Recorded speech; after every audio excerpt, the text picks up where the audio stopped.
Welcome to Battle Grid Trading Card Game Tutorials. My name is Kenneth, the creator of Battle Grid Trading Card Game, and today I'm going to go over the counter tile.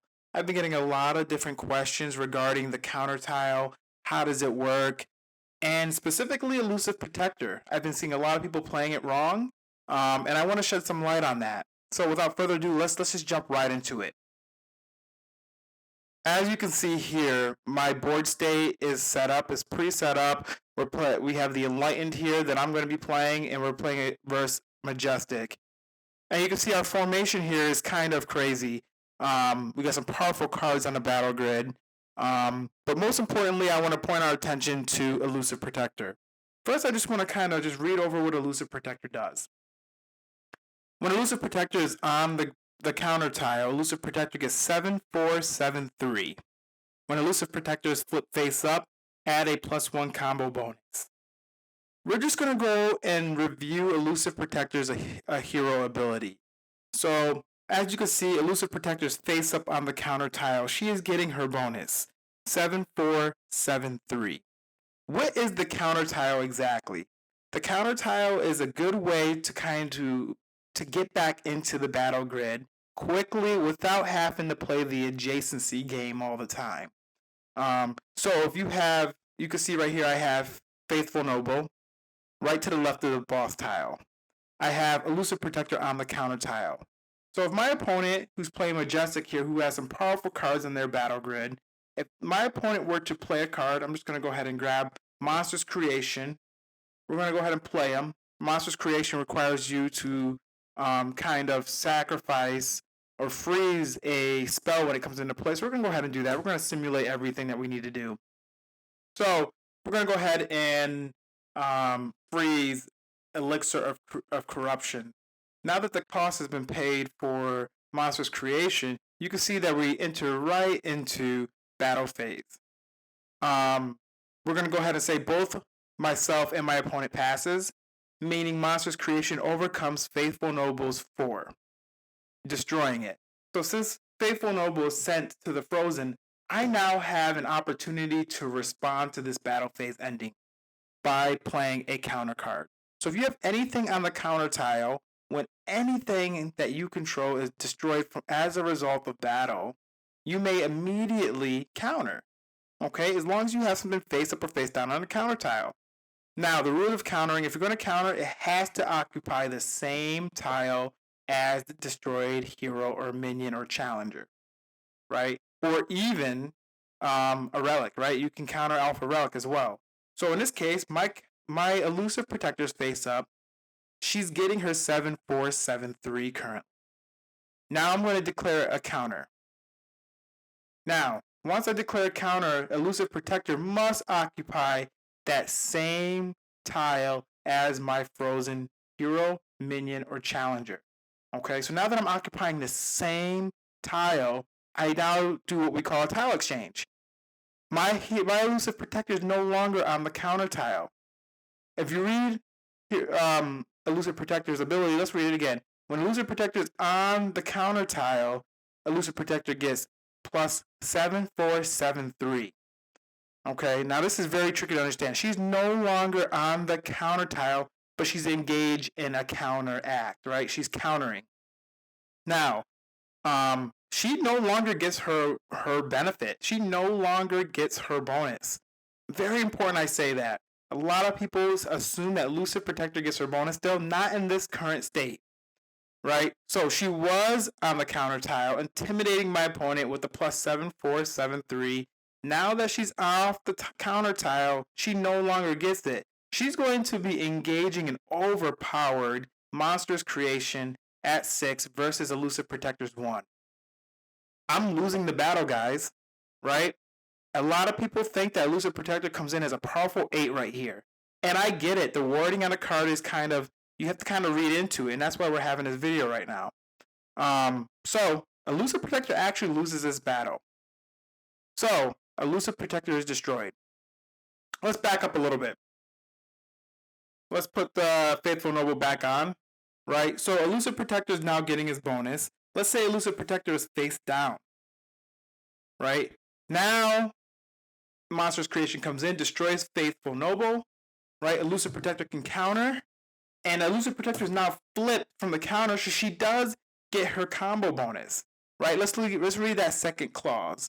When Elusive Protector is flipped face up, add a combo bonus, right? So Elusive Protector is flipped face up, I get a counter bonus, a combo bonus. So now I'm getting a +1 combo bonus. So if Elusive Protector is fighting multiple enemies, I would be getting a further draw bonus off of this.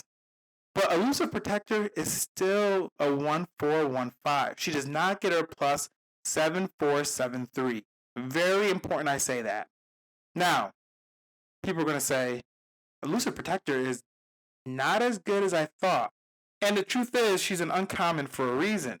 But she's still a super powerful card if played strategically.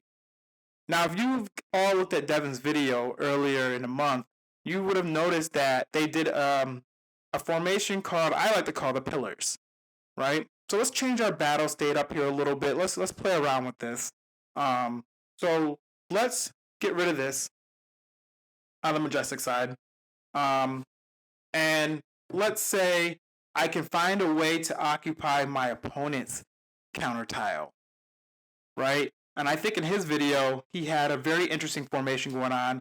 I think the draw tile was occupied. The left of the, let's say the left of the boss tile was occupied. And I think there was a, or it might have been a hero shield or something like that. I'm just going to simulate this quickly, right? So say a Faithful Nobles is right here. So I'm progressing on the left-hand side of the boss tile of my opponent, right? If I can use their counter tile to attack their champion, that would be amazing.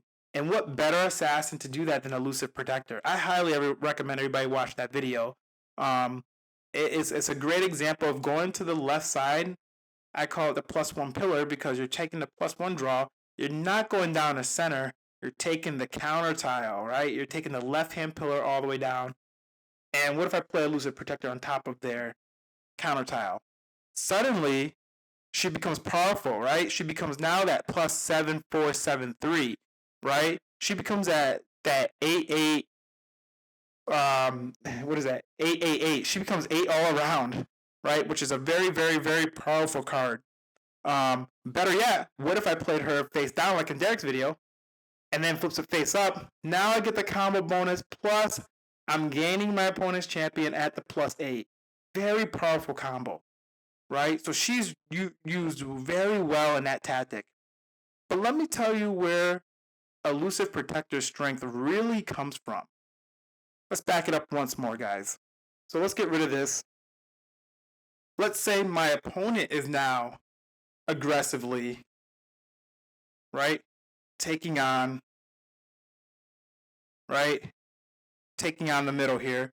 And let's say I have they got the boss, Monsters Creations on the boss tile.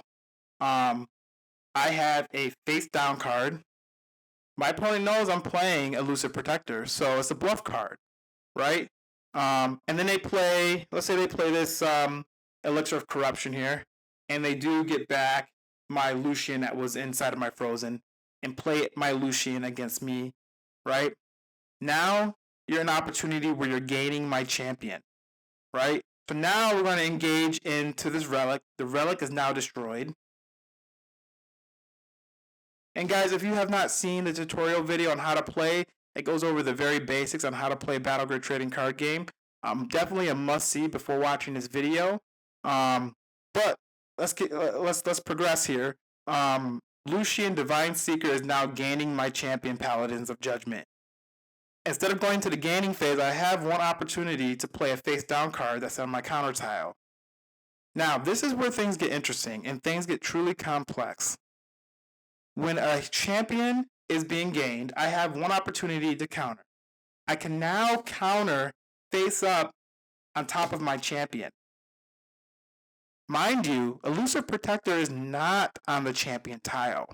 Legally, a hero cannot occupy the champion tile unless it's a champion. But if it's countering, it acts in its place. Therefore, Elusive Protector is technically still on the counter tile. She does get her +7-4-7-3 when she's defending your champion. right? So the one area where she's very powerful is always defending your champion. If she's on a counter tile face up and she's defending the champion, she's get flipped up. She gets her +1 counter bonus, and she gets the +7 4 7 3, becoming an 8 battle stat, right? And battle stat is just another way for us to say 8, 8, 8, and 8. If it's all even, we just call it battle stat, right? 8 battle stat. Very powerful, guys. So I just want to go over that one last time. So the counter tile is an effective way for you to defend a defeated hero, champion, minion, or challenger. If it's a champion, they can't legally occupy the champion tile. Therefore, she's still technically on the counter tile. Right? Important I emphasize that. Likewise, if she's off the counter tile and you want to remotely defend one of your hero minions or challengers, she's off the counter tile and they immediately take up the tile of that last destroyed or that last frozen hero minion or challenger. Okay? Guys, I hope I just didn't confuse you. I probably did. Definitely look in the rulebook for further questions and for further kind of instructions. Comment below if you want further clarity on certain situations. I just really want to go over Elusive Protector's ability and really go over the counter tiles. So again, the counter tile is designed to aggressively counter your opponent in the middle of the battle grid. Right? You can use it offensively by taking over their counter tile grid. And then, of course, you can use it defensively, and this is where Elusive Protector shines, by defending your champion on the defensive posture, right? Because she will get her +1 flip bonus, she will get her entire +7 4 7 3, becoming an 8 battle stat, right? Very important I point that all out. Comment below. If you have any other questions, always, be sure to DM me. And then until next time, guys, keep playing.